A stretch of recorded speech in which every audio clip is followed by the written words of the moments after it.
کوئی محتاج مسکین ہے اس کی بھی آزمائش ہے، کوئی مالدار ہے اس کی بھی آزمائش ہے۔ جی ہاں، اللہ چاہے تو سب کو امیر بنا دیتا، مگر یہ رب تعالیٰ کی مشیت ہے، سب کو امیر نہیں بنایا۔ سب کو ہی مالدار بنا دیتا یا سب کو محتاج رکھتا، ایسا نہیں کیا۔ بعض کو امیر بنایا، بعض کو غریب بنایا۔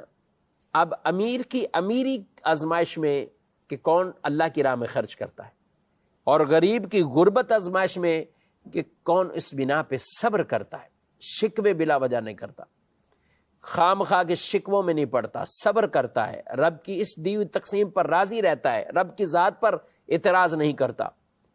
جی ہاں، بعض اوقات غریب ایسے سے جملے کہے جاتے ہیں، اس لیے روایات میں فرمایا گیا کہ غربت اور فقر جس سے یہ پناہ مانگے، کہ کبھی کبھی فقر اور غربت یہ چیزیں ہیں، یہ محتاجی ایسی چیز ہے کہ جو انسان کو کفر کے اندر ڈال دیتی، تو ایسے فقر سے اللہ پناہ عطا فرمائے، محفوظ فرمائے، ایسی محتاجی سے محفوظ فرمائے۔ اگر غربت ہے، فقر ہے، تو وہ شکوے شکایات نہ ہو، اس کے ساتھ پھر صبر ہے۔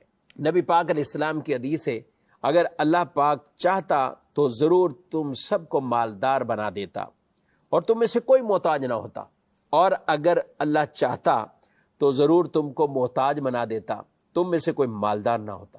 لیکن اللہ نے تم میں سے بعض کو بعض کے ذریعے امتحان میں مبتلا کیا ہے، یعنی غریب بھی امتحان میں، امیر بھی امتحان میں۔